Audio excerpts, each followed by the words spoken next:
So today is D-Day in the WNBA.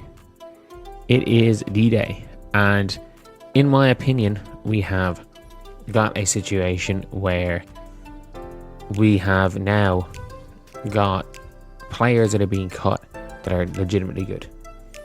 Like, this isn't a situation where it's like, oh yeah, Marta Suarez got cut and she's not going to do anything. We've now got a situation where in the last 3 hours, I believe 3 players got cut. That if the Indiana Fever don't sign any of the 3, it's malpractice. It is malpractice. The Fever don't need Shatori Walker-Kimbrough. Today might be the most important day of the WNBA season, and almost nobody is talking about what just happened behind the scenes. In the span of just a few hours, multiple high-impact players hit the waiver wire, and what the Indiana Fever do next could either fast-track a championship run or completely waste a momentum build around Caitlin Clark. If Indiana lets all 3 of these players slip through waivers, it's not just a mistake, it's organizational malpractice. These aren't fringe players. These are rotation-level contributors who directly solve the biggest weaknesses on this roster right now. One of the biggest shocks came when Amy Okonkwo was waived by Dallas. A 6 feet 2 inches forward with strength, rebounding presence, and real offensive efficiency doesn't just become available out of nowhere. This is the exact type of player teams usually have to overpay for. And suddenly, she's sitting there for free. That if the Indiana Fever don't sign any of the 3, it's malpractice. It is malpractice. The Fever don't need Shatori Walker-Kimbrough. There are 3 power forwards that have been cut. There have been 3 power forwards. The GOAT got cut, but I will say this, Raven Johnson a better option. I can't believe it's coming out of my mouth, but Raven Johnson a better option. Amy Okonkwo got cut by Dallas. Amy Okonkwo is a 6'3" forward, and she's big, she's strong, she rebounds. She's not just putting up numbers. She's doing it efficiently and within the flow of the offense. That matters when you're building around a high-usage playmaker like Caitlin Clark. You need players who don't slow the game down, they amplify it. And when you compare her skill set to what Indiana currently has in the front court, the gap becomes impossible to ignore. This isn't a marginal upgrade. This is a structural fix. I will say this, Raven Johnson a better option. I can't believe it's coming out of my mouth, but Raven Johnson a better option. Amy Okonkwo got cut by Dallas. Amy Okonkwo is a 6'3" forward, and she's big, she's strong, she rebounds, and she shoots. Last season, she only played 8 games for the Wings, and it was her first stint in the W. She averaged 11 points per game. Did it on 50% shooting from the field, 90% from the line, and watching how teams are making decisions right now should honestly worry Fever fans. Take Kayla Charles as an example. Someone who consistently made smart plays, brought energy, and impacted games in ways that don't always show up on stat sheet. She gets cut, and almost instantly, another team recognizes a value and locks her in. That's how quickly opportunities disappear in this league. Hesitate for even a moment, and someone else capitalizes. Then you look at someone like Maddie Westbeld, a true stretch forward size, shooting ability, and a proven track record against elite competition. This is exactly the kind of player who unlocks spacing for Caitlin Clark. Instead of defenders collapsing into the lane, now they're forced to respect perimeter, and everything opens up. She is. Can you imagine Damiris Dantas, but doesn't have that once in a season ability to go 4 or 5 from 3, and Dantas might have already used her once in a season, but better at every other aspect of basketball, and on a minimum contract for 3 more years. On a minimum for 3 more years. Let's not forget that. You don't have to pay her for her 3 seasons. Not only that, she is somebody that has played with Caitlin Clark on Team USA teams, as far as I'm aware. She also was in 2024 projected for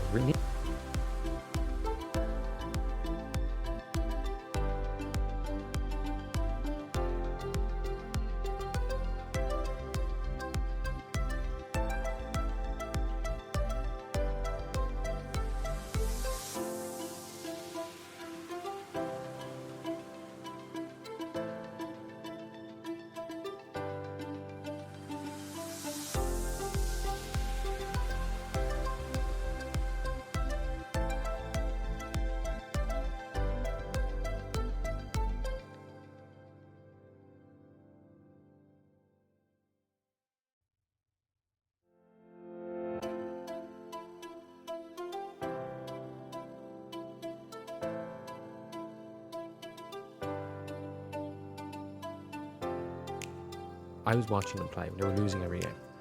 And I was watching them like, obviously Paige was good. The next best player on the team, I'm like, man, Caitlin Charles has something better. She just has something about her.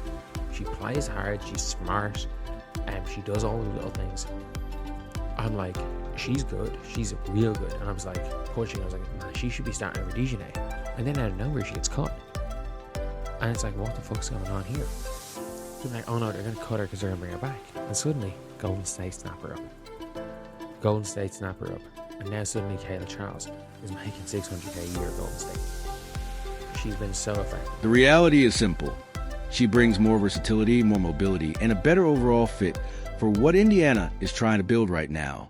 What Indiana is missing is a true hybrid forward. Someone who can play both the 3 and the 4, defend multiple positions, and keep the offense fluid. Every serious contender in the WNBA has that piece. Right now, the Fever don't. And this is where everything changes. Because in the next 24 to 48 hours, the Indiana Fever are going to show the entire league exactly who they are. Are they a team ready to build around Caitlin Clark and compete right now? In the sky. This means the Fever have chose Demir Stantis and Shatori Walker-Kimber over. Fuck it, you add KK to that. Add KK to those 3. Koulibaly's better than KK. Add those 3 players. If the Indiana Fever have those 3 players on their roster, and they let her clear waivers and got signed a developmental contract with Sky, that is malpractice. That is malpractice. Whatever about Maddie Westbeld, you can talk yourself out of Maddie Westbeld if you believe that Dantas' one good shooting game a year is going to stick. You can talk yourself out of Amy Okonkwo if you don't believe in the defense. That's fine. You can talk yourself out of those 2 if you're the Indiana Fever, and you can just... Today might be the most important day of the WNBA season, and almost nobody is talking about what just happened behind the scenes. In the span of just a few hours, multiple high-impact players hit the waiver wire, and what the Indiana Fever do next could either fast-track a championship run or completely waste the momentum built around Caitlin Clark. We're not talking about end-of-bench cuts. This isn't random roster trimming. These are real contributors. Players who can step into a rotation immediately and change how a team functions on both ends of the floor.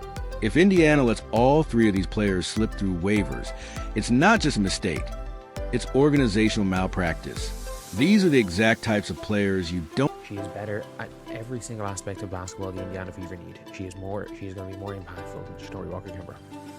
At every single aspect of basketball the Fever need, other than shot blocking, she's going to be more impactful than KK Timpson. She's going to be more impactful than Demir Stantis. The Indiana Fever do not need offense. Shatori Walker-Kimber, the only positive that Shatori Walker-Kimber brings to the team, as the only thing the Indiana Fever front office have talked about, is the fact she won a championship 7 years ago. I don't give a fuck.